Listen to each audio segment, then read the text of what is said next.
this is a nothing. Yes, did they play perfect? No, they still win. Yes. What are you doing if the Celtics win the championship? If the Celtics win championship, I might break my sobriety. I might act up. We did it! You got him. All the way. Celtics versus Heat. Celtics in what? 4. Celtics versus Knicks. Celtics in 4. You got Celtics in 4? Celtics. Hell yeah. Use a vocab word from a couple years ago. It's mind-boggling. That's it, GOG. Let's go. What do you think tonight? You think I'm worried about the Warriors? I ain't worried about the Let's go, baby. 18, baby. Load up the boat. Why would you say that? Because I'm not. No, recently he's putting up games like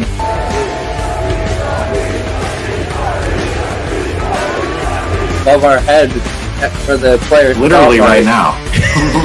But I think when Marcus, especially Marcus, when he got traded, I think that was a wake-up call. You think Rob. right now Rob, it's still New York? I do. And when I think of the Celtics dynasty, honestly, one of the first names that comes to my mind is actually Brad Stevens.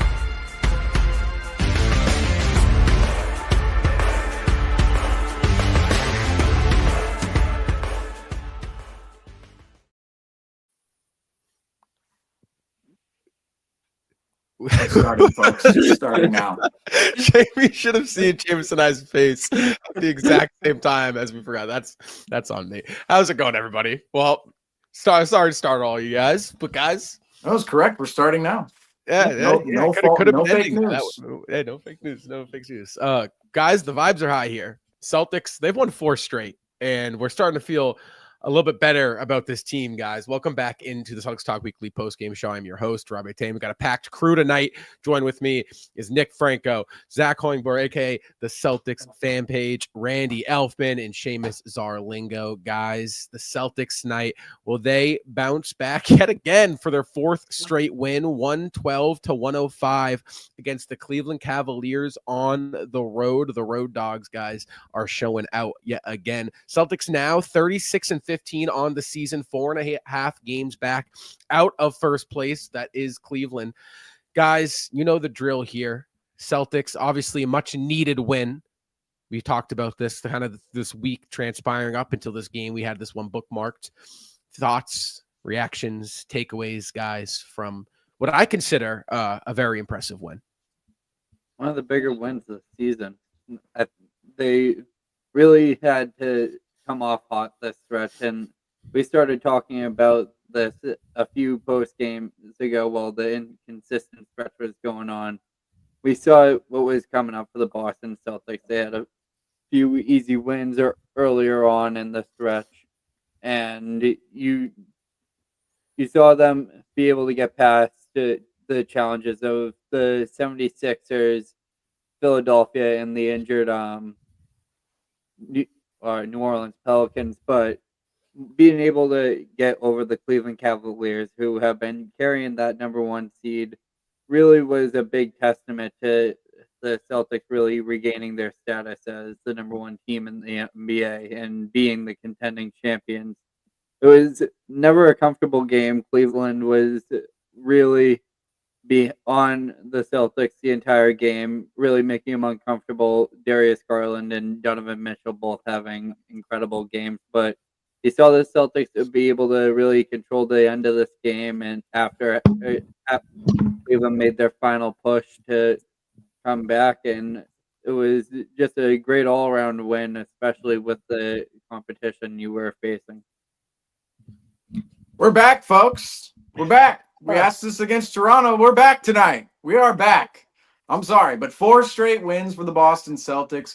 The Celtics are showing us a different vibe, a different tone in every single win. They were able to close out that game down the stretch against the New Orleans Pelicans. Well, first, let's start. They blew out the Bulls. Then they actually go and win a game down the stretch in crunch time against the New Orleans Pelicans. They come out. They play terribly against the Philadelphia 76ers. Then a 26-point comeback transpires in that game. The Celtics don't give up whatsoever. They finally bring their fight. They overcome adversity. They win that game. And now coming into tonight, the Celtics win their 4th straight game for the first time since the month of November. And they do it against the number 1 seed Cleveland Cavaliers, who the Celtics are chasing right now in the standings, now only 4.5 back of the Cleveland Cavaliers, with another game on the schedule against Cleveland later on this season at the TD Garden. So as much as we've been talking about the Celtics' inconsistencies in the month of December and January, the Celtics are still very much in the hunt for the number 1 seed right now. It's not the team's main goal. Their team's main goal is to play well. But at this moment in time, going into February now, maybe we just needed a calendar change. Maybe the Celtics just needed to flip that calendar up, because the Celtics, they're playing with a much different intensity, a much different energy, a much different vibe right now. And I thought tonight the Celtics played championship level basketball, and they really woke up for this particular game. Multiple individuals, we've been talking about them lately, they had great performances in this matchup. And really, we had performances we'll get to later that we didn't expect in this particular matchup against the Cleveland Cavaliers. And although everybody's talking about Cleveland as that number 1 seed in the East, a team that could potentially take out the Boston Celtics, the Boston Celtics are still very much the team to beat, and they've shown it really in all 3 games against the Cleveland Cavaliers this season, going 2-1 now against the Cavs. But really, that one loss, the Celtics, they had a bigger lead going into the fourth quarter of that game than they did tonight. And the Celtics could easily be 3-0 against the Cleveland Cavaliers if Donovan Mitchell just didn't go off in that fourth quarter late or early on in December. But tonight's game, the Boston Celtics, they brought their energy, they brought their effort, they were getting after it on both ends of the floor. The offense was crisply ran for most of the night. Really not as much shot chucking as we're used to out of this team, but that's now becoming a theme from the Boston Celtics.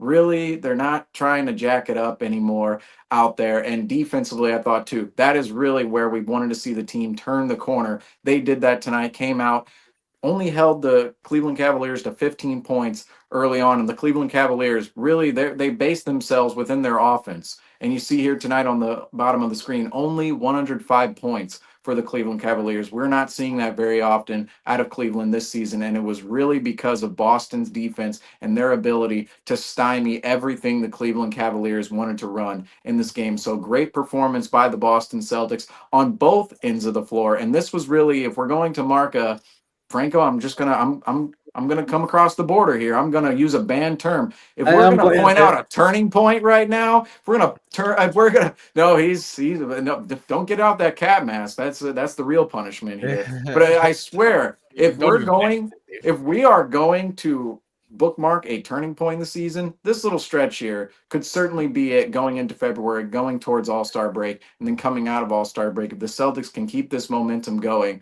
this little stretch here is going to be seen as a crucial stretch for the Boston Celtics and actually going and hitting that turning point we talked about all of January, yet didn't see until maybe tonight, maybe the last 4 games. Yeah, Seamus, I think you really hit a good point there with the turning point. You know, the Celtics, we saw. I opened the box here. Frank was like, there's no denying. I'm bored. The last few months for the Celtics ugly, and then we came out in that Sixers game, and I talked to you guys in the group chat. I said, look, it's about time that the Celtics realize they're not just a bunch of talented players. I mean, they are, but they finally realized in that Sixers game, we have heart. We might be down, but we're not out. And I think that Sixers game really was the turning point. Obviously, they come out huge win tonight, and tonight, really, guys, there were no excuses for the Cleveland Cavaliers. We can talk injuries all we want.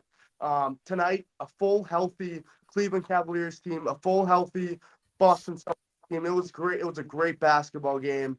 Maybe an Eastern Conference Finals matchup. We'll see how things shake out. But just an all-around great basketball game. Glad the Celtics came away with it. But like I said, no excuses. I think the Celtics finally proved, to the rest of the league, put the rest of the league on notice.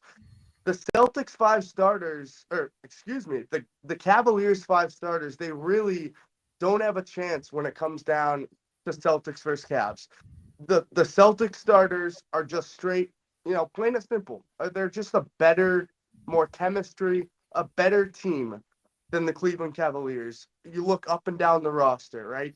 Boston starting 5, you can compare wherever you want.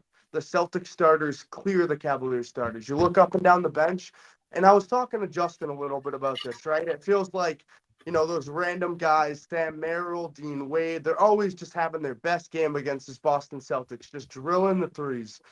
And tonight, same thing. I think we held Donovan Mitchell in check. We held Darius Garland in check. I think Al Horford played a huge role in his perimeter defense tonight. And it was an all-around great team effort. We saw Jason Tatum with some great leadership down the stretch. He helped the Celtics team in the last 5 minutes. It was a close game, 5-point game. We were all texting in the group chat stressed. We're like, oh, here we go, 5-point game. This is where they crumble. And I said, this is when leaders need to come and show their true colors. And Tatum, what did he do? He drove the basketball, leads to 2 Derek White back-to-back threes, and guess what? Game over. And that's what leaders do. And I think tonight was a great showing for Jason Tatum, not only just scoring. I think he had, 21, 23 points, something like that. 22, it was his ability to play make down the stretch. And then we all, like we talked about, the defense was they were great from the jump. A couple of, I don't even think when the Cavs were making their shots, it wasn't bad defense. We had, you had Donovan Mitchell, Darius Garland. They're going to hit their tough shots. You play as good defense as you can. And the Celtics had a couple of defensive lapses, but, no team's perfect. But I think for the most part, even when the Cavs were hitting threes, their closeouts were good. They weren't falling for up fakes. And I think it was just an all-around great performance for this team. I'll just add, we've talked about them struggling now. It's 7-2 now in their last 9 games, 20-6 on the road. And I think the biggest thing they proved tonight is, even though we saw them do it last year on the way to the NBA Finals, but they won on the road in Cleveland. And that's a big confidence booster when you're talking about possibly having to play them in a 7-game playoff series. I like what you mentioned about Tatum really controlling the offense. The Celtics are at their best flat out when he has the ball in his hands and he's the one in control of the offense, whether he has the ball in the hands or not. Whenever he's near the ball, the defense just draws to him. He's getting doubled and he's able to pass it out. We saw Derek White have a great game. And a lot of the buckets that Derek had in that fourth quarter were off passes or off actions that Jason Tatum had. Yeah, these are 2 out of the 3 teams who, believe it or not, didn't touch their rosters this offseason, right? The Celtics, the Cavaliers, and the Lakers are the 3 teams now. Really, the Lakers, that's out the window with the news that transpired this weekend. But the Celtics and the Cavaliers, those are 2 teams that are identical to what we saw last year. And last year, the Celtics were able to kind of have their way with Cleveland, 6-2 against them in the playoffs and regular seasons. Combined. And so really, I'm not worried about this Cleveland win or loss. This game, to me, if we're talking about the future of what the playoff looks like in a potential 7-game series, Cleveland's not a team that I look at in the view as a threat to Boston. However, I will say this in terms of what Cleveland can do in a regular season matchup against Boston. That's a way different, story. That's a way different conversation. Tonight, I don't think you saw either team's best showing. I don't think this was Cleveland's best punch, and I don't think this was Boston's best punch. However, I think the fact that Boston, kind of like what Zach just said and kind of what you guys alluded to, the fact that Boston was able to go on the road, not play their best game, right, and still get a win, that says a lot about where this team is trending in the direction this team could be going. Randy, I agree with you, man. You talk about, if you want, I'm sorry, Randy, or I'm sorry, Frank, I'm going to say it. If you want to look at a turning point, if this is the Celtics trending in the right direction, I think you absolutely look at that last 14 minutes of that Philadelphia game as the moment that Boston kind of got their act together. Tonight, it was not pretty. It was ugly. Shots were not falling. You didn't see Jaylen Brown in the last 5 minutes of this game. It was weird. It was unconventional. But, guys, a win is a win. And this was a win that Boston really needed to feel good going into the All-Star break. Obviously, it's a couple more big matchups over the course of the week. But, again, very, very pleased with what Boston put out tonight, guys, on TNT. Let's take a look at the lead tracker, guys, now. Almost a wire-to-wire win there. Obviously, the first half of that first quarter, Boston found themselves trailing by a narrow margin inside 5 points, guys. But it was all green for the rest of the way. You talk about management in lead control, guys. Boston gave you that through essentially 44 minutes of this game. Celtics, obviously, they got up to as much of a 20-point lead. Cleveland continued to try to chip away, guys. What did you like that Boston did tonight to keep Cleveland's runs under control? It all started on the defensive end tonight. They did a fantastic job of guarding up on all the Cleveland Cavaliers shooters. They were forcing the Cavaliers to take shots late in the shot clock, and that really led to it being such a low-scoring game that the Celtics could control. And when the shots weren't falling for the Celtics, they were able to make adjustments, started to attack the rim, were able to make adjustments during halftime, during timeouts. Whenever the Cavaliers gained a little bit of momentum, would go on a 7-0 run or something of that sort, you would always see the Celtics find a way to slow down the game, really find their pace, and get an open shot that is almost a play that is guaranteed to score every time that the Celtics run it, unless the shot misses. But they're really getting high percentage looks and really finding looks to really get the entire team to play at the same level and function as a collective instead of as individuals, which was the main root of the inconsistent run that we saw. And I'm going to say this. I think that we can lift the turning point ban on Celtics Talk Weekly because I believe in order. Franco signature. Yeah, but yeah, I think we can sign that off because I feel like the Celtics team really has had that the energy about to shift moment that Jaylen Brown was quoted for a couple of years back, because this is a team that I really knew needed to pick things up. We were thinking that they were going to wait until after the trade deadline, but all that does is cause a little resilience. The fact that they're able to pick up the ball now, heading into a very challenging schedule run until that All-Star break, which will be well deserved for the Celtics, will really kind of set the tone going into the rest of the regular season, and also will play a major role when it gets down to the final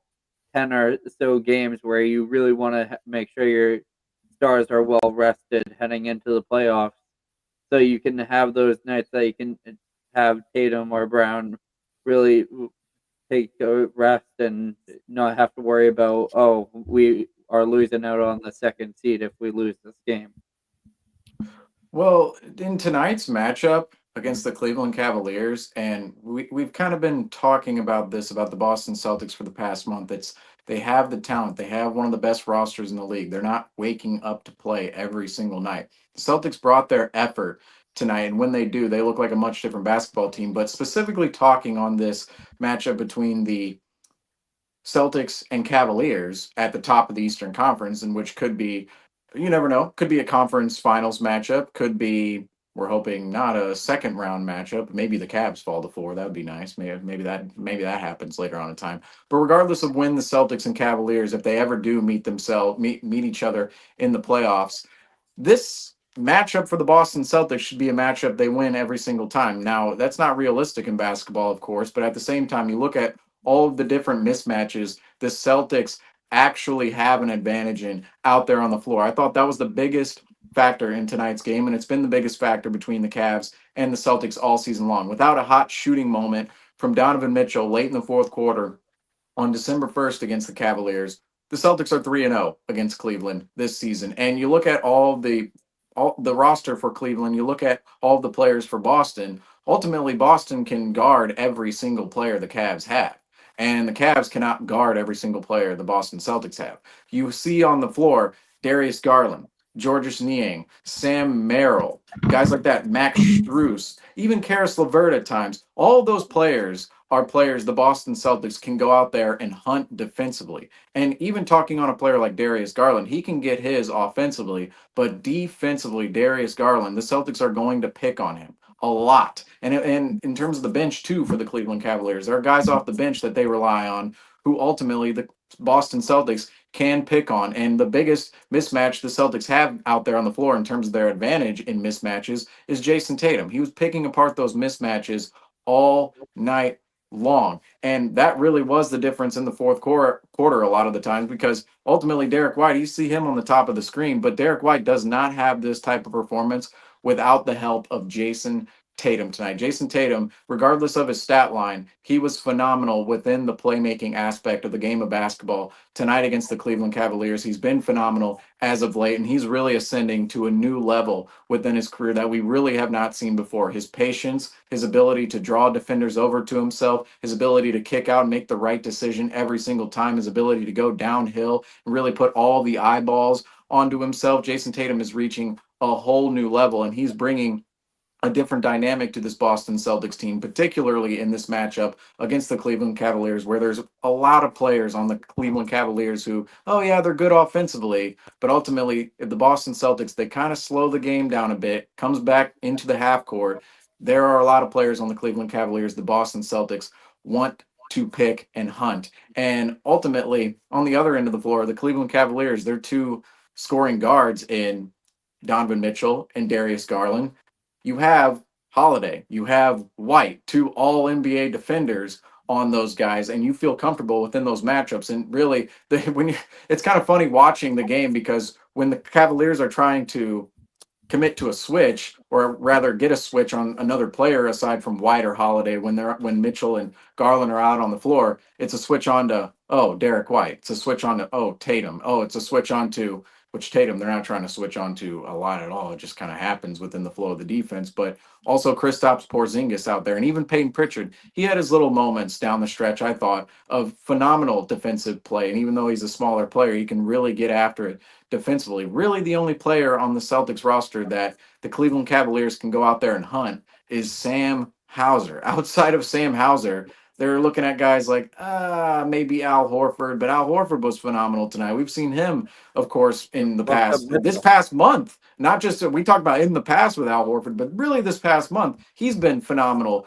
from a defensive standpoint. So in terms of the Boston Celtics matching up with the Cleveland Cavaliers, they're going to win the mismatches every single time. And that's really the name of the game in the NBA, is how you can match up against another team. And the Celtics, they have all of the advantages against the Cavs, even though the Cavs are the number 1 seed right now above the Celtics in the standings. They do it a lot on the offensive end in terms of getting their wins. But you see tonight, when they're held at bay from a defensive standpoint by the Celtics, and of course the Celtics are able to go down there and hunt the mismatches on offense, it's a much different game for the Cleveland Cavaliers, a much different result. And think about it. 2 of their 10 losses this year came against the Boston Celtics, and we'll have to see how that matchup later on in time plays out. But I really do believe if these two teams face off in a playoff series, a lot of people are maybe worried out there, oh, the Celtics, could they be knocked off by the Cleveland Cavaliers? I think over time the variance will fall towards the Boston Celtics, just because of the mismatches the Boston Celtics have an advantage in out there on the floor, in which we saw a lot tonight. Yeah, Seamus, I'm gonna sidetrack for 1 second. I'm gonna just go out on a limb right now and just say really quick, if the Cleveland Cavaliers really want a chance to compete for an NBA title, they really need to go out and get someone else. I'm sorry, Darius Garland, Donovan Mitchell, great, but when you have a core of Max Strus, Harris LeVert, Sam Merrill, Dean Wade, great players, whatever, they're not going to win you championships. I'm sorry. It's just like, if they really want to compete, they're going to have to go out there and they're going to have to get another superstar. But So that was but I'll get right. back to the game. You asked, what did the Celtics do to kind of keep chipping away and just get through it? Couple things tonight. So it all started really for me with Joe Mazzulla. I think, we were up 12 points, right? The lead gets cut down to 6. Joe Mazzulla, timeout. Like Seamus said, we find the mismatch. We find Porzingis down low, wide open layup, wide open dunk. Next possession, we're up 10. Then we go down timeout. We find White in the corner, open Pritchard, 3, and just like that, runs over. Momentum's back in Boston's favor. On the defensive side of the ball, I think tonight I saw the Celtics make a tremendous effort on the defensive glass. I told you guys about this. They only really allowed 1 shot. We're not going to be perfect. There's going to be times where there's offensive rebounds, second chance points. But tonight, for me at least, it was the second chance points coming from the Celtics specifically early on in the game, and the lack of second chance opportunities for the Cavaliers the entirety of the game. I think that really stood out to me today, and ultimately, I don't know exactly what second chance points were. I'm assuming in favor of the Celtics. I'm looking right now, actually. Tonight, it just seemed like we were all over the glass. I was talking to you guys in the group chat all game long. Actually had more. What? Cleveland actually had more than us, but it did not feel like that. You know what I mean? It really just looked like there were not a lot of second chance threes. When we were getting second chances, we were converting, and if they got a second chance, it seemed like they weren't converting. So that's kind of what stood out to me. Obviously, fact checked me, but I'm sure you guys can agree. It kind of felt like that tonight, where it was like the Celtics were just everywhere. And you asked originally what happened in this game. Early on, it really was the defense. Like we were talking about, we allowed 15 points in that first quarter, something really small. And the Celtics offense early, it wasn't great, but as the night picked up, I think honestly tonight was a pretty good showing, I'd say, for our offense.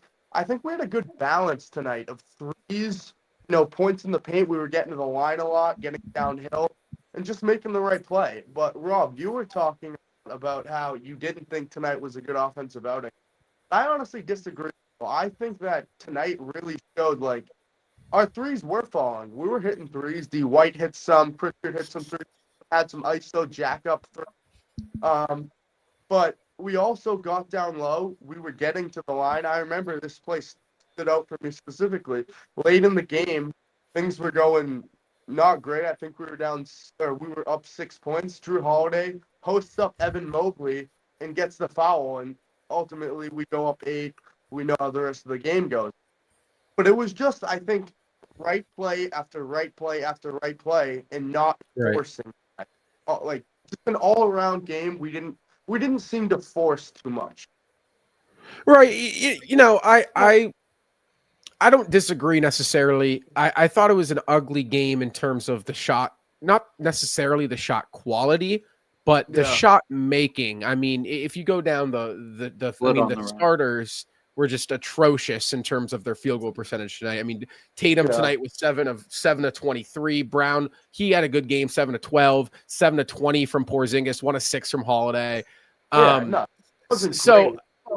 but Brown took one shot in the second half. Defense. But for me and Zach, I'm interested to hear on your opinion on how we were able to keep the lead. But for me, the bench was crucial tonight. Yeah, big time. Hauser, big time. Yeah, big time. I agree. I think I would say Horford honestly was maybe our most impactful bench player. I don't think he was the best bench player, but I think he played the most impactful minutes, especially when Porzingis struggled from the field. I honestly hated the way Porzingis played for a large majority of that game, but Horford made a bunch of really tough jump shots, good spot up threes, and he played solid defense. Yeah, I think, and then back to what you said about Hauser, I think you might look at Pritchard as like the most important bench player, but I don't think the Celtics won a title last year without Sam Hauser, to be quite honest, and he might be the key to winning another one this year. Yeah, I think that when you look at, look at I don't know if you guys are plus minus believers. I know there's like this whole, it's like a pendulum. It swings sometimes. Either you're on it or you're not. I feel like it's a polarizing NBA stat. Personally, makes a lot of sense for me. If you're an impactful player, you check in the game, you're going to make impactful plays. The lead's going to grow.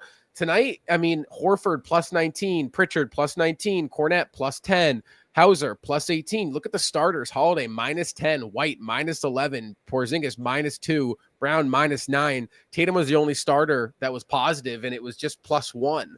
So really, the bench made, to me, the highest. They were contributing at a very high level. They were knocking down their shots. They were getting active on defense. Not to say the starters weren't, but we talk about tying it together a lot, it feels like. And tonight we weren't really entirely tied together.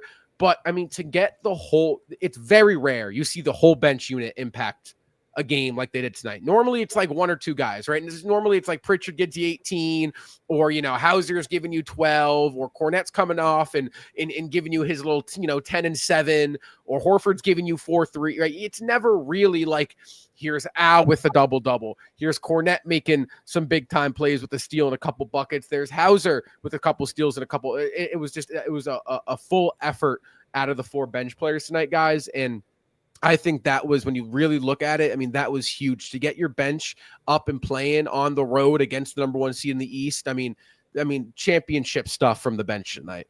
Yeah, I mean, the Cleveland Cavaliers team, right? We look at their record, obviously top of the East, but when you really go down their lineup, like I was kind of alluding to earlier, they have two superstars, but when you compare their 2 superstars to our 2 superstars, it's not even a comparison. And when you have a team like the Boston Celtics with superstars at just probably like 3 tiers higher than Donovan Mitchell and Darius Garland, you're already at a disadvantage. And then the rest of the team were to follow, and kind of like what Seamus was talking about. The only player I really think that can go after against this Boston team is Sam Hauser. I mean, you can try and go after Pritchard, but everyone talks about how Pritchard can't play defense. I've seen him get steals. I've seen him even get up there, contest shots. I know only 6 feet tall, but he pulls his own. And when you have a team like the Cavaliers, who's at the top of the East, you really can't even compare. It's like the Celtics. It's only a matter of time. Maybe after All-Star break, we take over that number 1 seed. I don't know what you guys think, but this Cavaliers team, I think, is pretty fraudulent. I think there's a lot of room. I mean, the Cleveland. I agree. I'm with you on the Cavaliers. In their performance this season, I think every year there's usually 1 or 2 teams that kind of show out in the regular season, and then once the game slows down, it gets a little bit tougher for them come April. I think Cleveland could fall into that category. I will say this in terms of catching them. We play them one more time on, I believe, the 28th, post All-Star break. That game is going to be crucial in terms of if we want to catch them or not, or if it's a realistic possibility. If we lose that game, I'd kiss it goodbye. There's a good chance you don't see Cleveland lose 5 more games this season at the rate they've been playing. It's very, very likely. So, while Boston has closed that margin, guys, I still do think there is a lot of work to do in terms of not only just getting back on track, because I'm going to bombshell you. This team is not officially back, right? I'm sorry, it's not. 4 straight wins is a great place to be, but there's still a lot this team needs to make up for. But I do think, personally, I don't know where you guys are at, but I do think there's a world the Celtics can catch them. Yeah, definitely. There is. I think the Cleveland Cavaliers aren't really a team that I've been waiting for the Cleveland Cavaliers to come back down to earth. I obviously see where their talent lays. I think Donovan Mitchell is an accredited star, probably one of the best guards in the East, if you had to ask me, or one of the best top 5 guards in the NBA right now. I think he's definitely proven himself and proven to be a dominant player, and I want to give a little credit to the Cleveland Cavaliers' depth. They all are great positional players and really fit well into the rotation. That's why you saw the Cleveland Cavaliers didn't really make any adjustments to their roster after last year's upsetting elimination from the Celtics in the second round. But that's a team that you would expect to see a lot more from going forward, but I think that the Celtics are really going to be able to maintain a level of consistency, and we saw them get off to that hot start earlier on the season, and I think you're about to see them go on another stretch like that, especially heading into the All-Star break with the competition that is ahead, and then after that, I think it's really gonna be them establishing what works for them, and it's really nailing down that versatility that they've been playing with.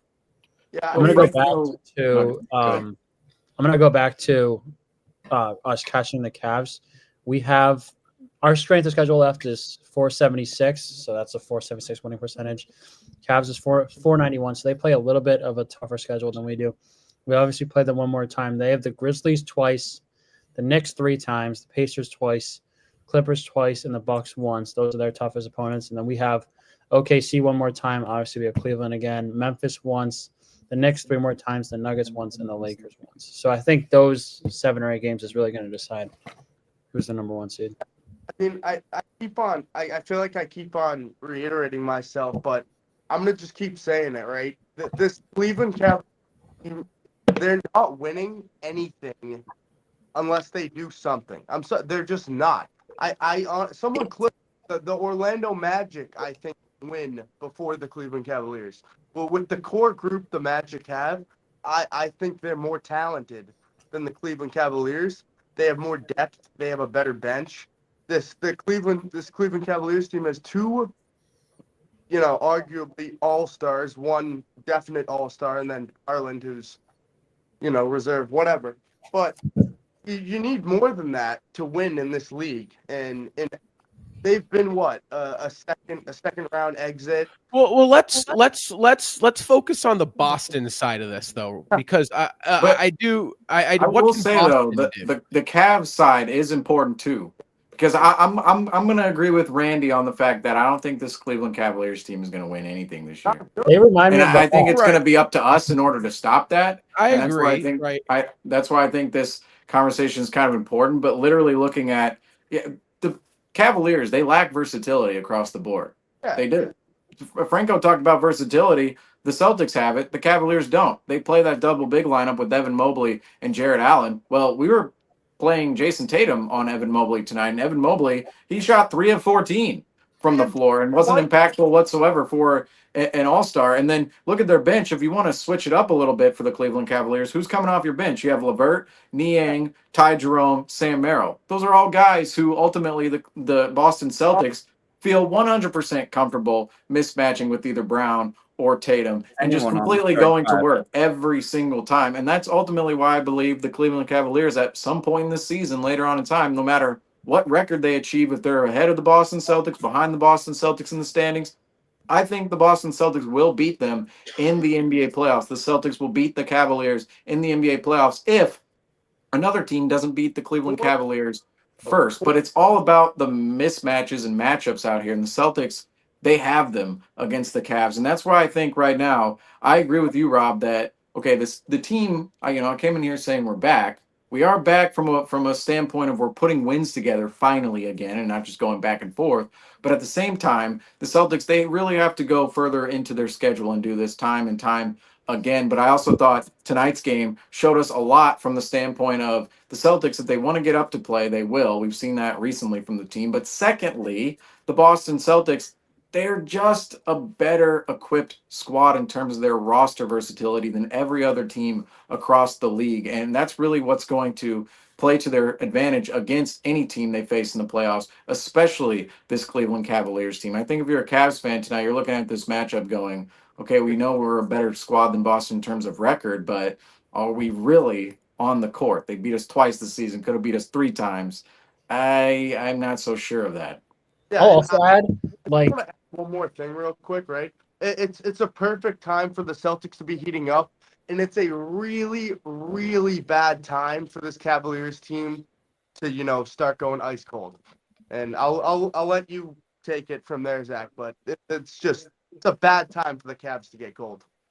I think the biggest thing about the matchup with Cleveland isn't necessarily like when you're thinking about the 1 seed, it's not like home court advantage is nice, obviously, but I don't think we need home court advantage to beat the Cavs. I think the biggest benefit of the 1 seed is not having to play New York in round 2. I would much rather play the Indiana Pacers, whether or not they're a more difficult matchup, play style wise. I don't want to get into a 7-game series with the New York Knicks because they play physical, and it's a better matchup, I think, for us. Even if we have to play Giannis in the Bucks, if they would beat the Pacers, I'd rather play the Bucks or the Pacers than the Knicks. Yeah. I think the one benefit, and that's a really good point. I think the one benefit of seeing New York in round 2 is there's that hope, and I know this is terrible to say, but there's that hope that Tibbs is just going to run those guys into the ground. And you're already starting to see it, man. I mean, OG just went down with an injury just the other night. But no, I kind of agree with all of you right now. Actually, literally everything you guys have said. Seamus and Randy. Randy, you actually make a pretty valid point. It's kind of a shame because they're 40-10. So to make a big splash and upgrade your roster is kind of, it would be, there's no logistics, right? There's no logistics from a owner. Although to be fair, is there really any logistics to any move anymore? But, it's really tough to make a move when you're in 40-10. That is a big splash.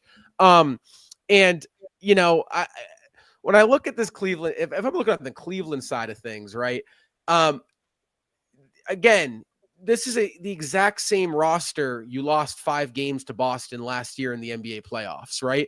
Really, this is the same roster you should have got sent home in the first round against Orlando if Orlando had a sniff of playoff experience before that first round matchup. So yes, I agree. This is a team, let's give some props to Kenny Atkinson, right? He is a new head coach coaching for this Cleveland Cavaliers team, and he's doing a much better job. However, at the end of the day, Seamus, you make a very valid point with this Cleveland team. They're not versatile. They're one-dimensional. When you go past Garland and Mitchell, what else really is there? And then if you look at it from a defensive standpoint, right, this is a very firepower offense, right? They are high scoring. They are quick. They can put buckets up at a very high volume. But what they aren't a great defensive team. And it's going to take especially if you're seeing either Milwaukee or Indiana, assuming those hold 4-5 in that second round, they're going to be able to score right with you. It's going to come down to what team can get stops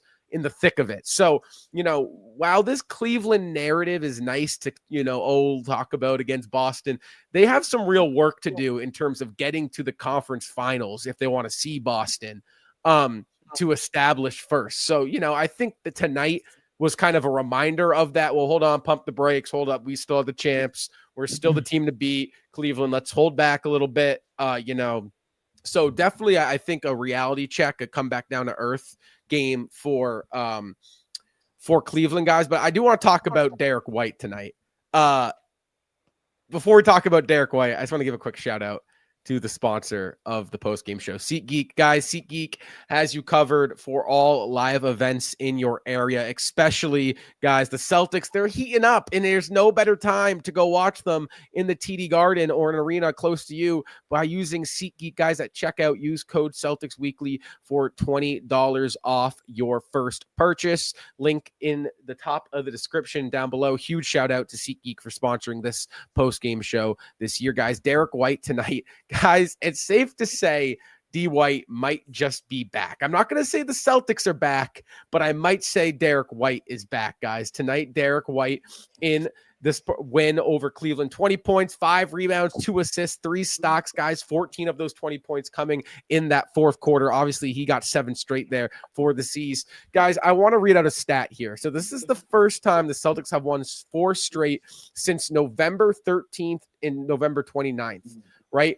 Over that 7-game stretch back in November, Derek White averaged 16 points, shooting 46 from the floor and 40 from deep, guys.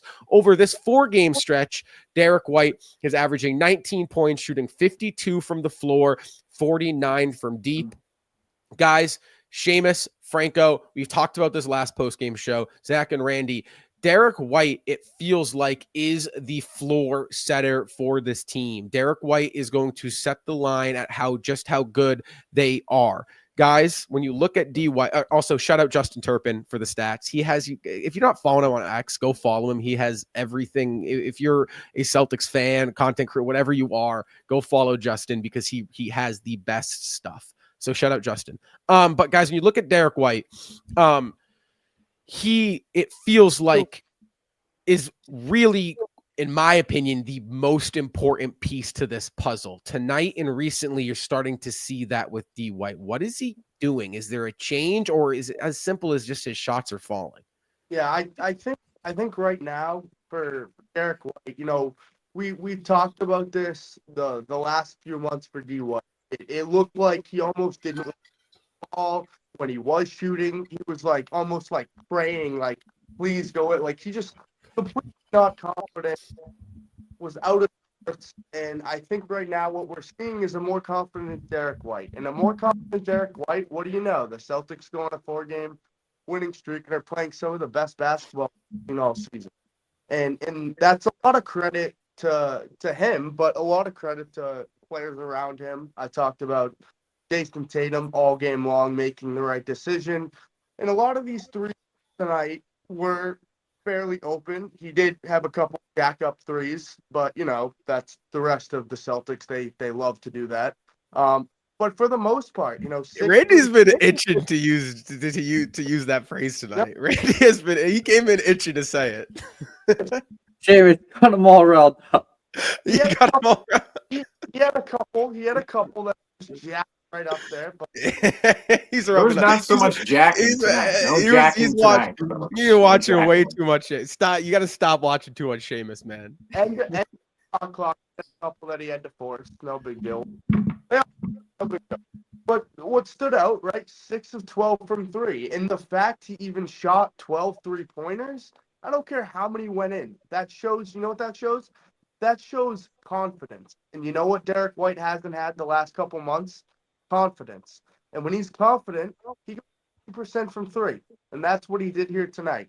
And then we know what he does on the defensive end of the ball, right? He had 3 steal blocks, couple of assists, 5 rebounds. And I think kind of like what I was telling you guys, are we seeing Banner 18 Derek White finally back? I mean, it kind of looks like it. And we talked about this a ton, right? Kristaps is kind of like our Kevin Durant. But I don't know. I mean, look, the Celtics were skidding, and now Derek White's finally playing good ball, and now look what happened, right? So when is it going to be time to say Derek White is the X factor? Well, we've kind of been calling him that Y factor as of late, and really, I like the floor setter term, really, because that's really what Derek White is for the squad. But Randy, you said it best in terms of his confidence, regaining that confidence back, because earlier this season, it did seem like it was fading away for Derek White. It seemed like every shot that was going up, he was kind of unsure of. And I shouldn't even say he was really unsure of the shots, but it was more of he's unsure if they're going to go in or not. And we've seen as of late, Derek White has been able to really hit his shots, but it really comes within the decision-making within his game of when to take jump shots out there on the floor. He had a couple of ambitious ones tonight, of course, down the stretch, but when Derek White, those 3 straight offensive possessions where Derek White scored down the stretch, that's what ultimately won him player of the game and what ultimately won the Celtics this game as well, because really, it was getting a little dicey there down the stretch. Getting a 4 or 5 point game. The Cavaliers were inching up, and then all of a sudden, Derek White goes crazy from the floor. Had 1 off the dribble, had 2 off the catch.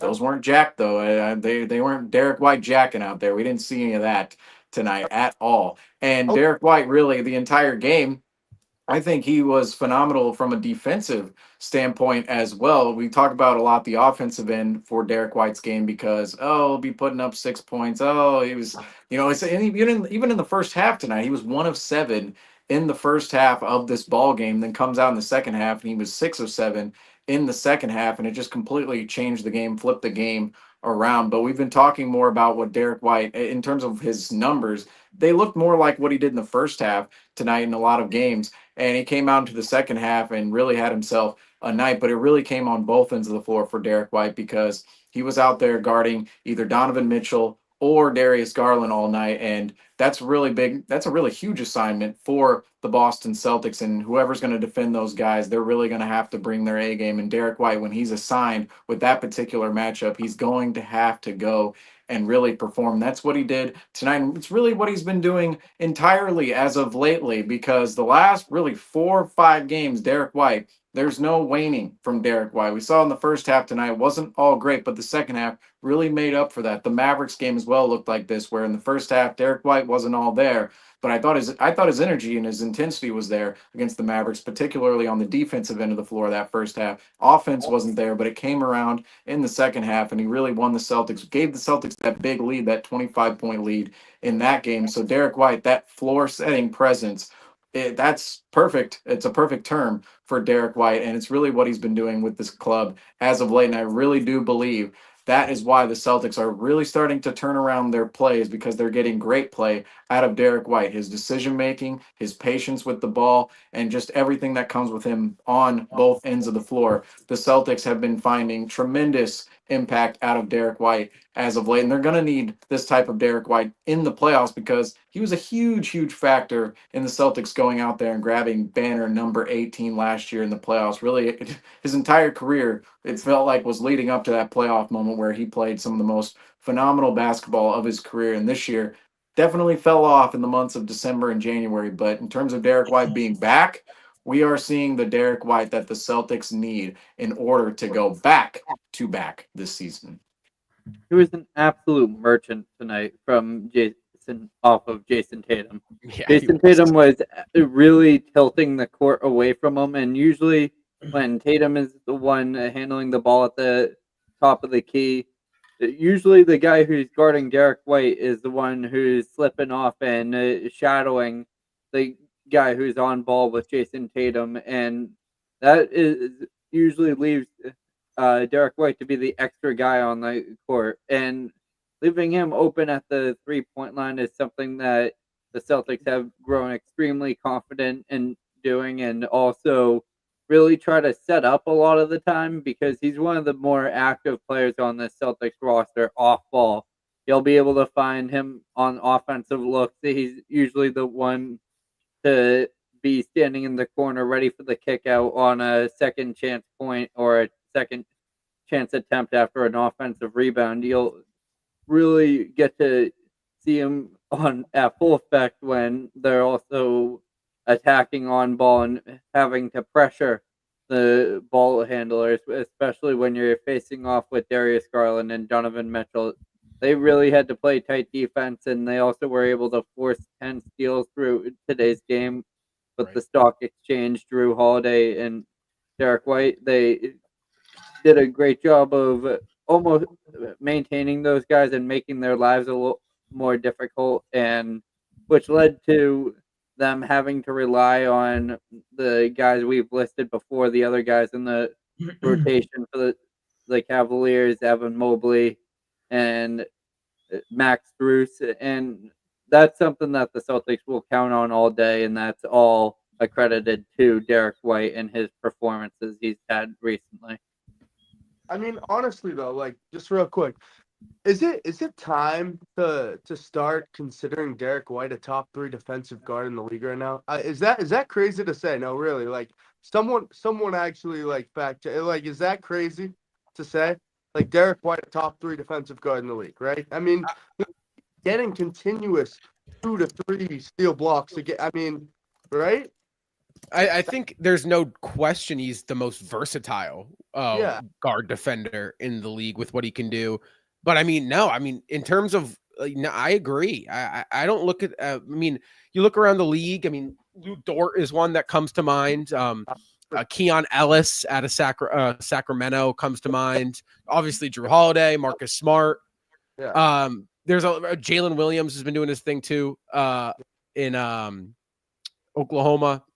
Yeah. But Josh Hart is another one. So there's a lot of good ones, but I mean, maybe this is a bias, right? Yeah, Celtics, but when watching Derek White, what he can do defensively, how he can disrupt bigger guards and smaller guards, his ability to guard 1 through 4, really, his switchability.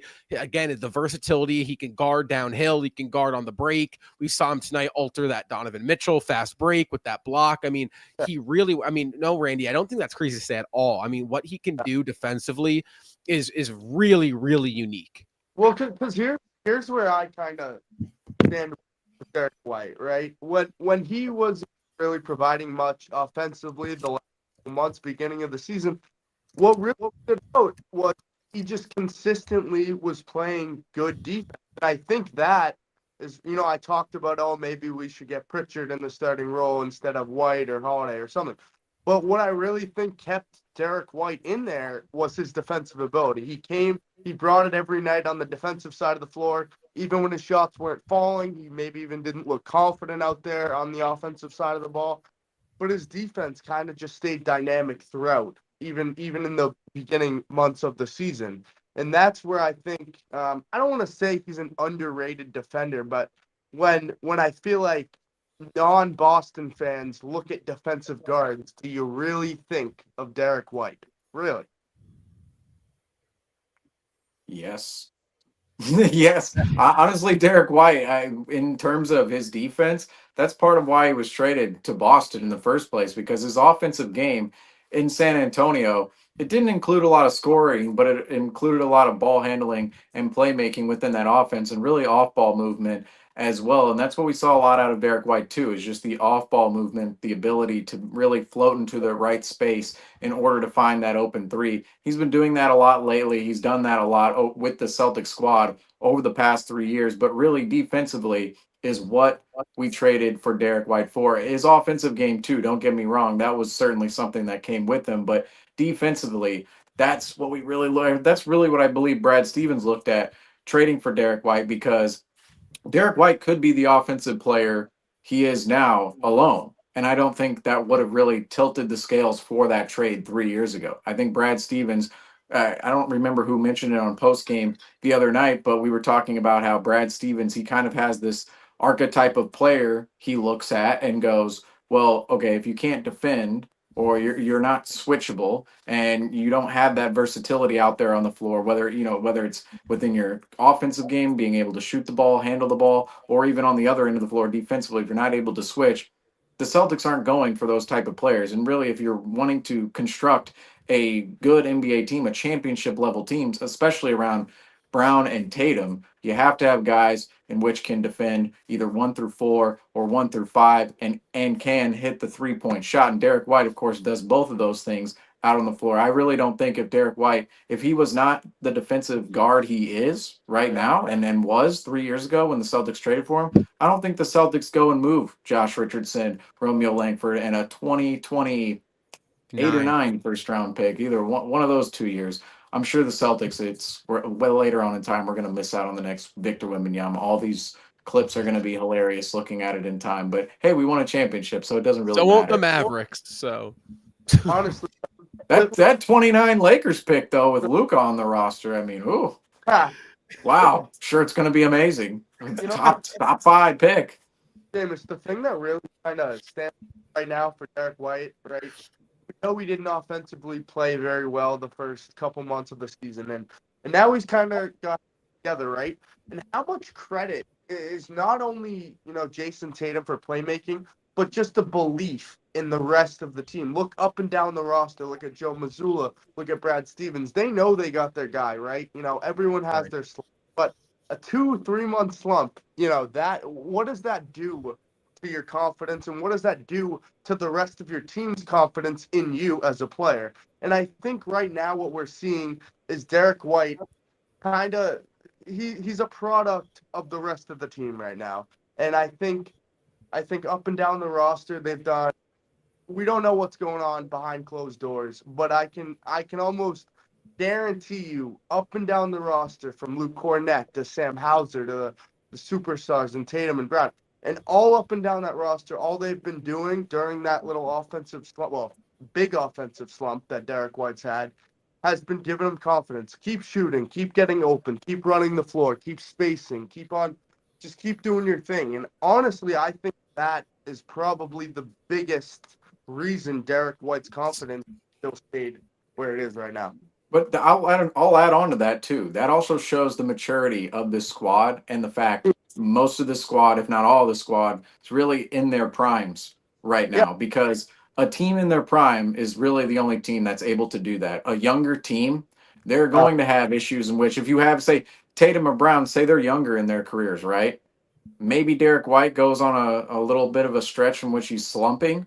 maybe they really take that confidence away from him, and really the confidence they own within themselves when it comes to Derek White. They go, you know what, I'm going to take it on this possession. I don't exactly trust my teammate there in the corner yet. That's a really good point by you, Randy, that I really do believe the team and the coaching staff as well, and really just the organization, they have that confidence in Derek White, even over these past 2 months, that he is going to eventually turn it around. And we're going to keep passing him the ball. We're going to keep giving him those open opportunities. We're going to keep giving him those minutes, because we've seen it in the past how good he can be, and we know how good he can still be in the future. That really shows the prime of the squad, the maturity of the squad. And I feel bad for other fan bases out there because they don't get to talk about their team in this light at all. They always have to talk about development. That's what we talked about a long time for the Boston Celtics, even when they had all these veterans like Kyrie Irving in the locker room and Kemba Walker. But ultimately, now this Celtics team, they are all veterans across the board, and every single player within the rotation, they've reached that maturity of, okay, yeah, a player, if he's going to slump, we're still going to believe in him, because ultimately we know what he can do, and we're still going to give him that confidence to go out there and do what he does best. And they all believe in him. And that's really, it really shows something to this team. And really, I believe too, that is where this team, that could dictate where this team goes in the future as well, because sometimes when that belief falls, right, in basketball, if you're playing a team ball, like we're 5 right here, if that belief falls within 2 of the 5 or in 1 of the 5, however the team kind of discombobulates, that can really break a team apart. And in the playoffs, that could be huge in terms of a team not being able to play team basketball the way that basketball is won. So the Boston Celtics, they are showing a lot of their maturity when it comes to Derek White and his slump, and now really getting him out of it. So that was a great point by you, Randy. And you know, all of us really quick, you know, specifically me, myself, because when Derek White was having this slump, I know we have to get going, but just really quick, when Derek White was in this little slump, right, shame on all of us, probably all of Boston, right, all of the Boston Celtics fans here, right? You know, we were, myself included, talking about, oh, maybe we need to trade for get a holiday trade. We get Pritchard up. Talk to Franco on that one. I don't know who that is. Oh, there it is. There's the head turn. Derek White, or look for value, maybe get picks, whatever. Shame on all of us, right? And I don't want to say we forgot about how good Derek White is, but I think there is a stigma in Boston, right? A slump, especially for a team of this caliber. I'm sorry, you can't have a 2-3 month slump. You just can't. So for us Boston fans, right, Boston Celtics fans, I think a 2 to 3 month slump, you know what it does to a fan base, right? It all of a sudden makes us start looking like, think irrationally. Yes. Yeah. Oh, we're looking back, right? Derek White, hopefully just the start, but he's turned a corner. You know, he's just started playing some good ball again. Maybe, hopefully, better days are ahead. But you know, shame on us for kind of just not moving past him, but kind of just, you know, not trying to lift his confidence up, and instead just kind of giving him the cold shoulder. Well, I'll say this, one of 2 things. The first being, Seamus, if we were to ever step on the basketball court with all 5 of us, I'm sure as hell not swinging that ball to Franco.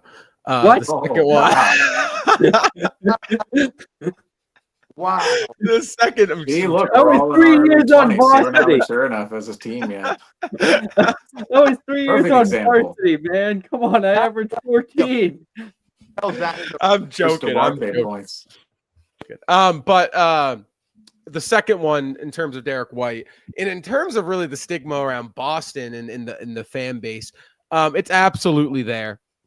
You still see it. I mean, with the deadline approaching now, you see it more than ever in terms of what moves need to be made, who needs to be touched, who doesn't, and whatnot.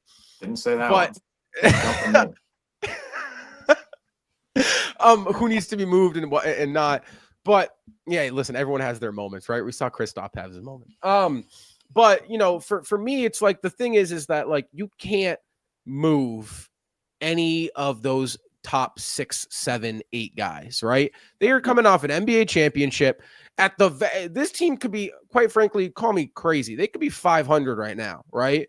And it's like they still deserve a second run at it, right? You are the defending champs, right? You deserve another crack at it. And I have the utmost faith in for anybody in Drew Hall or Derek White has never been a guy that has crossed my mind, and I've never once thought that he's an untouchable asset to what the Celtics have. Right, but for example, like I like Drew Holiday, right? He's a very, very extendable contract, right? You can move him very easily. He's somebody who, excuse me, teams go on. He's not playing necessarily great, jump off the page numbers right now, but he's a guy that come playoff time, he's gonna be ready. This team trusts him. He's been there before. You're going to kind of see like a 2022 Al Horford type of role for this guy right now, where the regular season is going to be kind of bumpy. It's going to be coasting. It's going to be a lot of rest. It's going to be a lot of taking it easy. I mean, tonight, Drew, you didn't really see him in the last 5 minutes. They went with Pritchard, and you're going to see that at times. But in the long haul, right, what Drew Holiday is going to bring the Celtics team down the stretch, what Derek White's going to bring this team, absolutely, I completely agree with you, Randy. And that brings us, actually, I know he's not on the show tonight, but that brings us a great segue into Justin's flowers tonight. It was Mr. Old Average Al Horford. Tonight, Al put together a hell of a game. You asked me, probably his best game in green this year. 13 points, 10 rebounds, a double-double for Al off the bench. He added 2 assists, a block as well. But, guys, before we talk further about Al Horford, I just want to give a quick shout-out to Bucket Squad. Guys, Bucket Squad's got the hottest merch in the game right now, and I can say from personal experience, it is comfortable. If you love hooping, it is great for playing basketball. Guys, go to Bucket Squad and use code Celtics Talk Weekly for 10% off each and every order. Again, that is Celtics Talk Weekly. The link will be in the description down below. Again, a huge shout out to Bucket Squad for sponsoring this segment. Obviously, Justin's not here, guys, so I will hand out his flowers tonight to Al Horford. He was big time for us tonight, guys. When you talk and you look at Al Horford, this is a guy who really has kind of been non-existent the past month, right? In and out of the lineup, a lot of times missing 2-3 games with that left big toe injury, right? I say in air quotes because we know it's the NBA or the Celtics avoiding rest fines and whatnot. But Al Horford, guys, tonight, he stepped up when they needed him off the bench. 13 points, 10 rebounds, a double-double for Al, knocking down a couple big threes. What do we like from Al tonight? And what do we see Al Horford's role moving forward as the playoff approaches? Does he get ramped up? I mean, tonight, honestly, for Al, right, 13 points. But honestly, what stood out for me tonight was his defense, his perimeter defense, right? His closing out speed at On the Mitchell at the end. what? On Mitchell at the end.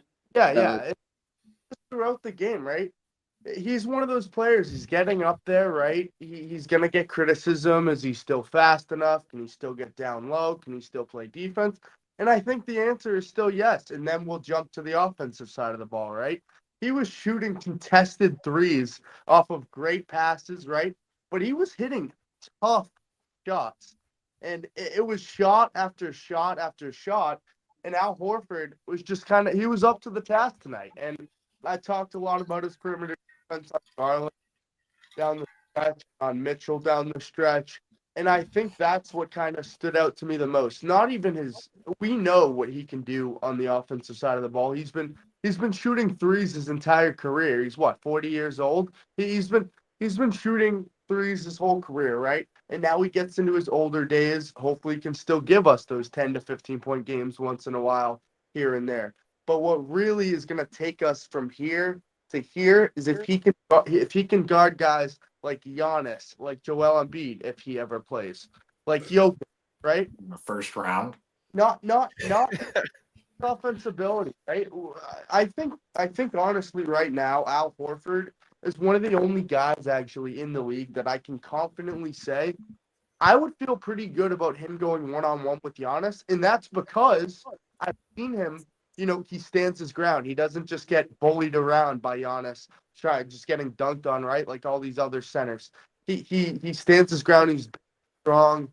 And Al Horford, I think, that's going to be really where his game gets taken to the next level and where the Celtics team, honestly, can get taken to the next level. We know what Kristaps Porzingis can do offensively and defensively. If you can get Al Horford to give you these consistent 8 to 10 to 12-point nights while still playing consistent, solid defense on these, big-name centers, and I'm not saying Evan Mobley is this big-time center, right? But he's a rising star, and if he can give us consistent minutes against good centers and still have good perimeter defense, I think this really takes the Celtics to another level. Franco, I'll just add, as long as Al Horford's going to keep playing like that, I mean, he can miss as many games with a left big toe soreness as he wants to.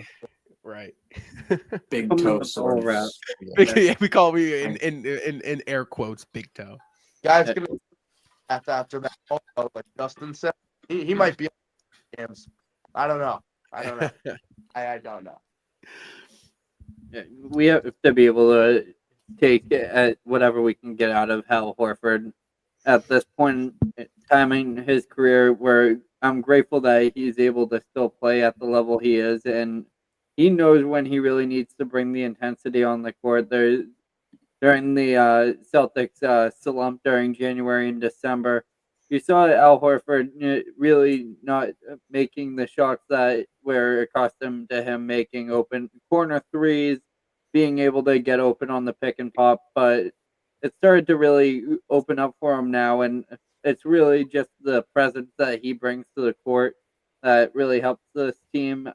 We don't need to expect him to have a double-double on a consistent basis. I would expect that more out of Luke Cornett at this point in time in his career. I would expect Luke Cornett to be able to have those more consistent performances, but what Al Horford brings is a different level of IQ to the game and a different level of, still at the age of 38, still brings the versatility to this game. He still plays as if he's a power forward and still is able to take on mismatches, and it was crucial in tonight's win when coming down the stretch he was able to take the top of the perimeter and really get his hand in the face of those shots when the Cleveland Cavaliers are trying to cut it close again.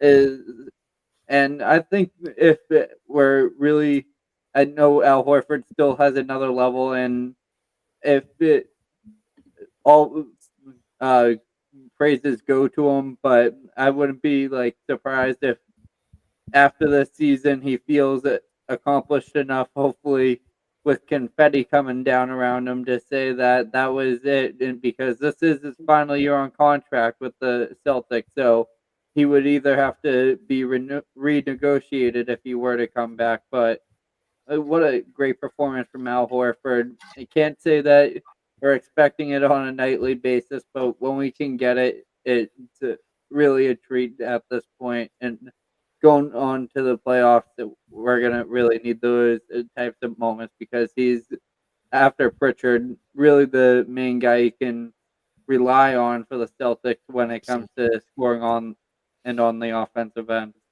Yeah, before you go, Seamus, just I think, Franco, you kind of really just nailed it. I think right now, Horford, the reason why we're kind of seeing him get back on track here is, I think he's just one of those guys, right? He doesn't want to retire. He wants to, bleed the tank out. He wants to kind of just give it his all.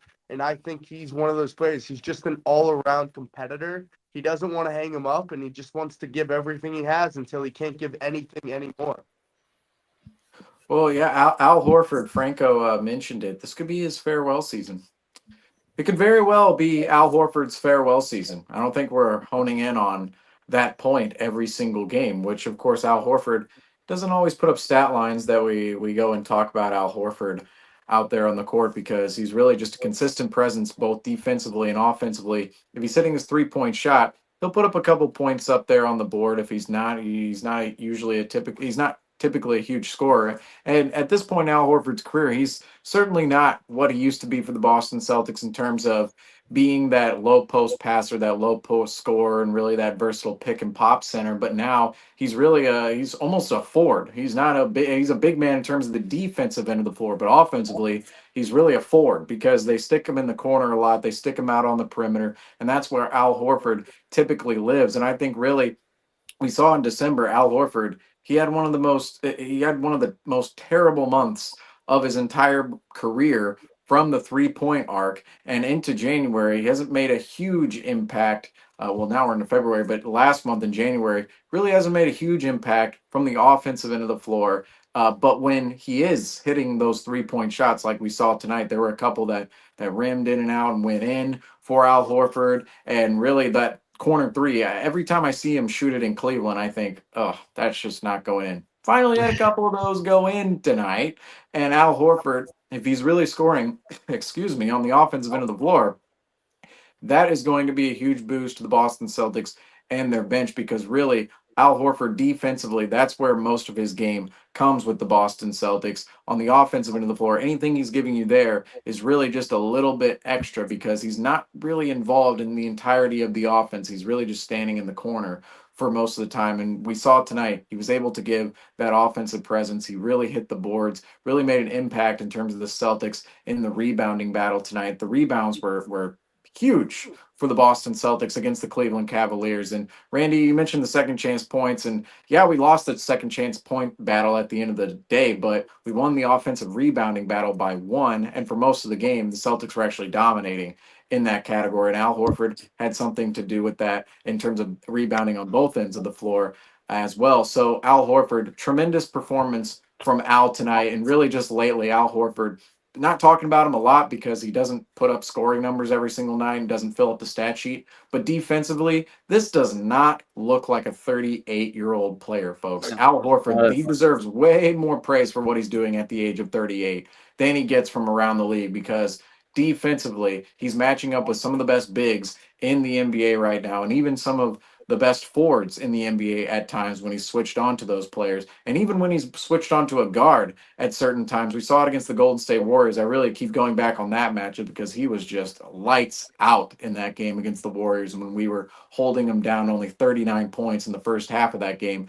Al Horford, he shows his versatility. He's able to guard so many different positions, and it's really all within his IQ for the game of basketball, as we mentioned here on this post game already. But just his positioning, his athleticism, his IQ, really his athleticism at this point in time, Al Horford, he's 38. I really do believe around the league they should be paying more attention to Al Horford, and maybe I'm just saying, maybe this can be a farewell season for Al Horford, and if that is such, I really think that should be in the conversation more than it is. I understand why it's not, because he doesn't fill up the stat sheet every single night. But Al Horford at this point in his career is still a highly, highly impactful player for the Boston Celtics. And it's amazing that he came into the league all the way back in 2007. Now we're sitting here in 2025 talking about Al Horford being a crucial bench piece to the Celtics going out there and winning back-to-back titles. That is just incredible.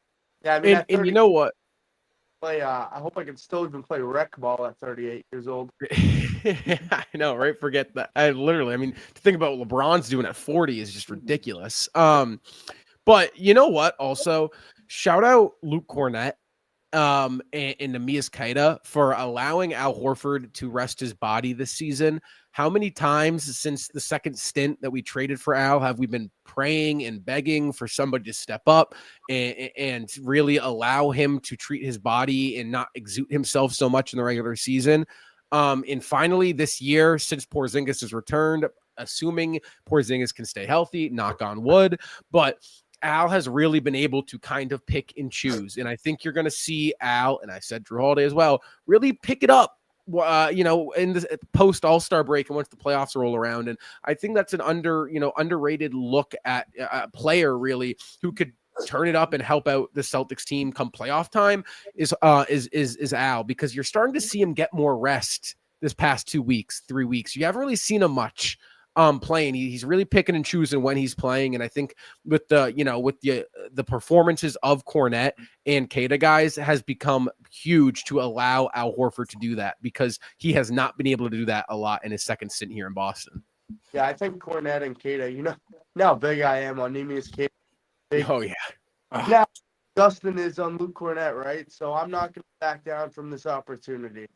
I think Keita, excuse me, I'm not going to sit here and go on a big rant about how I think Keita is better than all these guys, whatever. You've already done that one. What I am sit here and say, you're right, Rob, right? Keita and Cornet, they've stepped up when called upon. Right? When Al Horford can only play, let's say, even like 5 minutes in the game, or he can't play at all. They have two very, very, versatile centers, and you guys can tell me how Keita has the IQ of a squirrel, whatever you want to say. IQ is horrible, all this stuff, right? But I've seen Keita go out there, right? He kind of goes out there and he looks funky sometimes, like he'll put his hands up and then he'll like throw it. Like he has weird arm motions sometimes, but he has active hands on defense. His offensive ability, I think we've seen Keita develop into a role where he's kind of learned a little from Cornet even, and from Horford, and obviously from Porzingis, what it's going to be when he comes off the bench, even to give, 3 to 4 minutes, 2 to 3 minutes even, just to get Horford a rest. And same with Cornet. He's learned probably a ton from Keita, Horford, Porzingis, what he needs to do just to give not even a spark, but just be a playable center for even 2-3 minutes. Right? And I think both Cornet and Keita, they've done a great job of doing that, at least, so far in the season.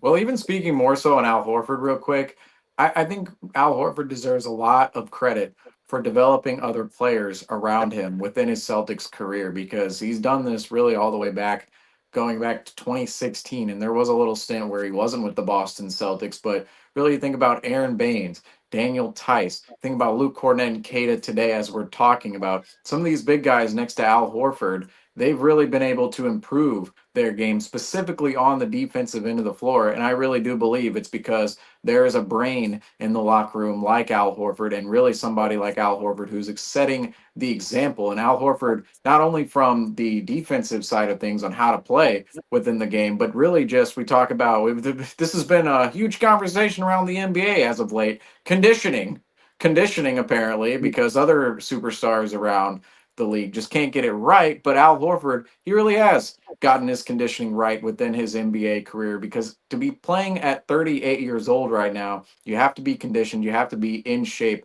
and Al Horford has taken care of his body better than pretty much any player in the NBA outside of maybe LeBron James and even Chris Paul you talk about at this point in time. That's why all three of those players have been able to have the longevity they have been able to gain within their career. And Al Horford deserves a lot of credit in not only what he's done with other players, but to himself as well, just being able to play this long, impact other players, and still make an impact on the Celtics as he did tonight. So Al Horford, we don't talk about him a lot on the show because, again, he doesn't fill up the stat sheet, but he does deserve a lot of conversation for what he does, because what he's doing currently is very, very impressive. Not only what he's doing to his own body, but doing to other players as well. From a Boston sports standpoint, right? In a conditioning standpoint, this is where I'm coming from. Is Al Horford kind of like the Tom Brady, Because think about it. Tom Brady, right, conditioned his body, allowed himself to play to what, 45 years old? I'm not saying Al Horford is going to play another whatever year, 3, 4, 5 more years. I'm not saying that. But when you 7 to match Brady, that's ridiculous. But when you look at Boston, I know, I see what you're saying, though. Yeah, by no means am I comparing actually Al Horford to Tom Brady. But from a conditioning standpoint, right? We always read on Tom Brady and see movies about how he treated his body so well, and that's how he could play this long.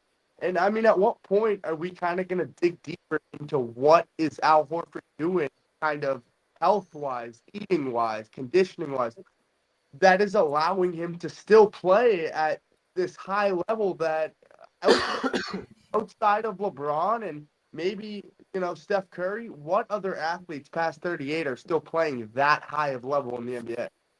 Let me mention one more player here, Robert Williams, who Al Horford affected in his career. Got to give shout out to Robert Williams, one of the faves out there, because 2022 playoff run, a different level. But Randy, in terms of your conditioning question on Al Horford, when are we going to start diving into this? I think it's a fair question because Al Horford, he's one of those players that doesn't get the praise because in the national media and the media locally in Boston, they're not exactly honing in on Al Horford, who's averaging less than 10 points a game, but really what his impact is out there on the floor. I believe all these players that I just talked about, Chris Paul, LeBron James, and Al Horford, they have to be studied from a routine standpoint, just like Tom Brady was. Tom Brady, he has all the marketing behind all of his books and he has certain health plans and whatnot out there.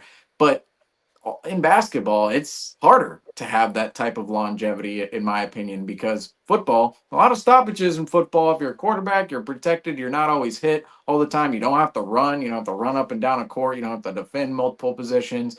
You don't have to really bend your knees as much and just really put a lot of impact on your joints. But some of the basketball players out there who do all those things, I do believe they deserve a little bit more credit and deserve a lot more light for what they're doing in terms of the health that they bring to themselves and their bodies. And I really, it just takes somebody within marketing out there, whether it's for a book, for the media, making a documentary, whatever it is about Al Horford. It's up to us, guys. Celtics Talk Weekly. If we can get Al Horford. We're on it. Yeah, come on, Franco. He's this way. So you guys are not reflected tonight. He's this way. Come on, Franco, get on it. We got to get Al Horford. We got a whole documentary. First CTW documentary coming out about Al Horford and his Al versus time. Well, you know what, guys? You look at a guy like Al, and you got to think, one more ring, does it get him into the Hall of Fame? So there is going to be again, he's still playing for something. He's already there. I think so too. I think Florida so championships got to bring him over the top. Yeah, right. And the Basketball Hall of Fame is quite literally a joke. But guys, I do want to, before we close off the show, I do think it's very worth noting, talking about these next two matchups we have, particularly the New York Knicks matchup, because obviously Wednesday night, sorry, not tomorrow night, Wednesday night, that matchup is interesting off the fact that you're seeing a Mavericks team that is dismantled and dysfunctional now, and it's debut possibly.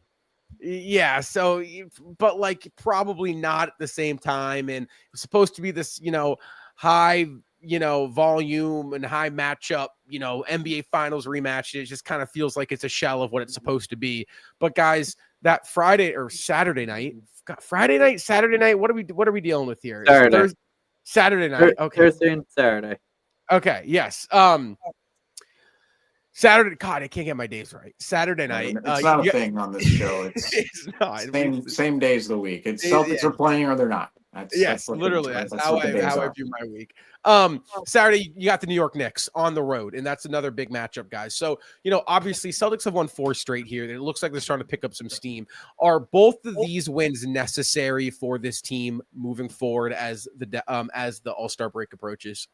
Yeah, I'd like to sit here and say, it'd be nice to have both, but the reality of it is, do we really expect a team, we are picking a team, but do we really think it's just possible to win 6 straight? I mean, I was telling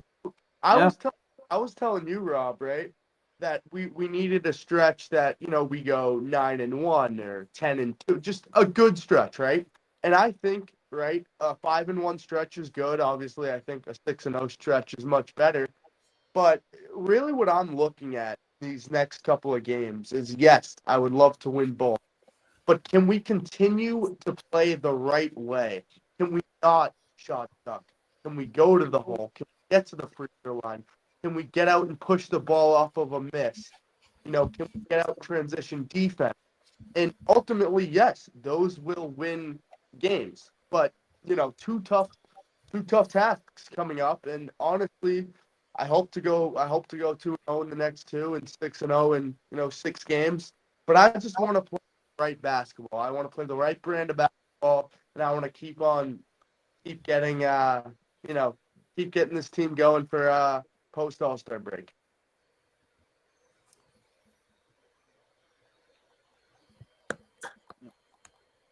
Franco, want to go? Zach, want to give some? I was waiting for someone else to go, but I can go if you want. Go ahead. Go ahead. Let's get you in there. Dribble the ball this whole time. Yeah, I was gonna say, just wrapping up, just going back to what we talked about with catching up with Cleveland. Yeah, those 2 games are crucially important. Staying in that race for the 1 seed. Yeah, ultimately going ahead, I already talked about it last post game, but these next couple stretches, or this next stretch really before All-Star break, is quite exciting for the Boston Celtics because you have the Dallas Mavericks on the schedule, you have the New York Knicks, you have the Miami Heat, who will look completely different after the trade deadline, after the Jimmy Butler situation is, I don't know if it'll be past us at that point or still in Miami. Who knows what's going to happen there. But then we also have San Antonio, De'Aaron Fox and Wemby. We'll be seeing a new look with the Spurs coming into town, or rather I think they're coming to Boston, if I'm not mistaken, for that game. But regardless, the schedule in front of the Celtics, there's a lot of excitement to be had because the Celtics, the last 3 games before tonight's game was a part of that schedule going ahead into All-Star break. Tonight's game, the Celtics, of course, came through in a massive way, but the schedule before this game really gave us some confidence that the Celtics were going to come into this matchup tonight and actually go and perform because they finally break the mark. They go and win 3 straight games. It's been a rough month of January where the Celtics, stringing 2 together was impressive. It was, oh my goodness, 2-game winning streak against the Warriors and the Clippers. Great. Yeah, and then we're blown out by the Los Angeles Lakers, of course. Not with Luka Doncic in that game, for the history books, of course. But this season so far, the last 3 games before this one, kind of gave us some confidence. The Celtics, of course, blew out the Bulls.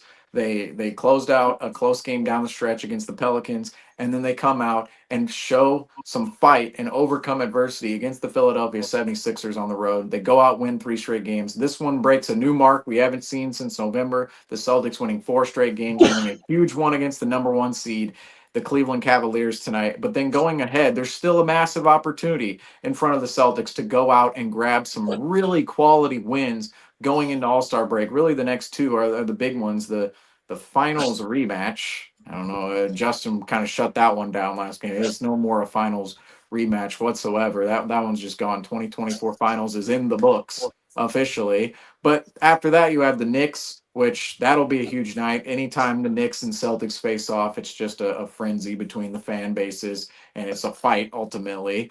And after that, again, the Heat and the Spurs going into All-Star break. That little stretch right there. Also, Franco, I'm just going to say this right now. Yeah, I was Remember, thinking the King of New York is here. The King of New York is here. Look, the King of New York is here. I know I'm pointing the right way this time. Right here, folks. Bring your comments to the show that night, New York. Right here. He's running the streets. Yeah. He's not walking them. He's running them. But yeah, the Celtics, in terms of their schedule, a lot of excitement coming up, a lot of opportunity for the Boston Celtics in this next stretch. And I believe that they perform. They go 3-1 in the next 4 games for All-Star break. We of course don't expect them to win every single game, every single time out there. Of course, specifically after the last month, but they can go 3-1 or even win all those games. I think the Celtics, we're going to feel a lot better in their ability to go out into All-Star break, get a rest, and then after All-Star break, come back into the season and really get things ramped up and going heading into the playoffs and really hitting home that turning point that we're talked about earlier in the show tonight. We don't know if this is the true turning point, but this team right now feels a little bit different going into February as it did the entirety of January. And the Celtics schedule, that's going to show more of that moving forward. Yeah, this is going to be a very challenging next stretch, and I feel confident keeping my expectations high in this team because there's no other place my expectations should be for this team. I think that we should expect a 6-game winning streak shouldn't be something that this team sees as something as insurmountable, something that is, that would be great, but we shouldn't be able to accomplish that. You are the number one contending team in the NBA. You should be able to rip off at least a 6-game winning streak. We've seen other teams go forward and be able to win 10 games. How we've seen the Celtics go on stretches where they've won 20 games in a row. It's been a very challenging run for the Celtics through December and January, but get those hiccups out of the way now. You're facing a lot of talented teams. Obviously, Dallas is going to be looking a lot different, and who knows, we completely scraped over this, which we'll be having you for full coverage throughout the day before. The NBA trade deadline's on this Thursday as well, one of my favorite days of the year. We might see, who knows, maybe the Celtics might make some back end of the roster acquisitions, be able to bring in someone, a 3-and-wing day, or a player of that caliber, and really to just bolster heading into the playoffs. But I wouldn't expect anything major coming from that because of the way the Celtics are constructed right now. I'm confident with them moving forward. But I'm looking forward to seeing what Dallas throws out at us. If we do see the debut of Anthony Davis, it will be very interesting to see that. But this is just going to be I think that tonight really put a lot of doubts out of a lot of people's minds. We saw the 3 wins before those were to be expected. And tonight was really the game that we thought that we were going to see the Celtics meet their match. And the Celtics showed up to play. And as long as they show up for the next, 32 games, 31 games left in the 31. season, they're going to be able to come out with a good handful of those. And I feel like this team can still finish with a confident above 55 win, even close to 60 win season. Was this Xavier Tillman's last game for the Boston Celtics tonight? He Hopefully. didn't play. Hopefully. Was it his last? Were these his last Devontae flaps on the Green. bench tonight? I don't know. Javonte Green and Javonte Green and Don't David even. Daniel Tice, Just welcome igniting back to Franco. Boston. Daniel Tice and Javonte Green, welcome gonna back say to Boston. I'm going to say this. Lonnie The Walker. Celtics need to win their next 4 games because they need to hit the 40-20 mark. I'm sorry. I am a firm believer of the 40-20. It is, history does not lie. The Celtics are really playing around with history. If they don't get that, they need 4 wins before they pick up 5 losses. They're 36-15. These next, get to 40 wins before you even get to 16 losses. Don't play around. I think Dallas at home it's a finals rematch, whether you like it or not, right? Whether they're bad or they're not, you're still playing the team you played in the finals. It's on national TV. Caleb Martin is coming in that game. I just realized. Yeah. So that might be scarier than Luka coming into TD Garden. And then you got, Cleveland, you got New York on the road Saturday night. That's an 8:30 tip-off. That is also another game that you should just go out there and you should win that game, right? Deflate New York. It's on the road. Last time you saw them was their ring ceremony. They're going to remember that. So Franco says, please, he really needs that one. And then, but same energy. What matters here is reaching 40 wins before 20 losses. I'm dead serious. You need to hit that mark. You don't want to play around with that stat. That is a stat I will live and die by with in terms of looking at an NBA champion. But guys, again, we're going to have you covered all throughout this week, regular season games. And again, like Franco mentioned, that trade deadline special, we're going to be live pretty much all day through the trade deadline. And then after the deadline on post-game show, after that final buzzer sound to that Dallas Mavericks game, come in, join in. It's a lot of fun. It's much more free flowing. Guys coming in and out. It's a blast to sit down and kind of look at the whole league and how the landscape of the league is shifting. But guys, tonight the Celtics, they're able to pick up their 4th straight win in a row, the first time doing so since November. Guys, the Celtics, they beat Cleveland, the number 1 seed in the East, on the road. 112 to 105 was your final score. Derek White was your player spotlight, presented by SeatGeek. 20 points, 5 rebounds, 3 stock. Guys, before I close out the show, I do want to say, if you're not already subscribed, make sure to subscribe and press that like button, as well as turn on post notifications so you get alerted after we go live after every single Celtics game. Guys, until next time, cue the music because it's a good win. And until next time, you know, bye.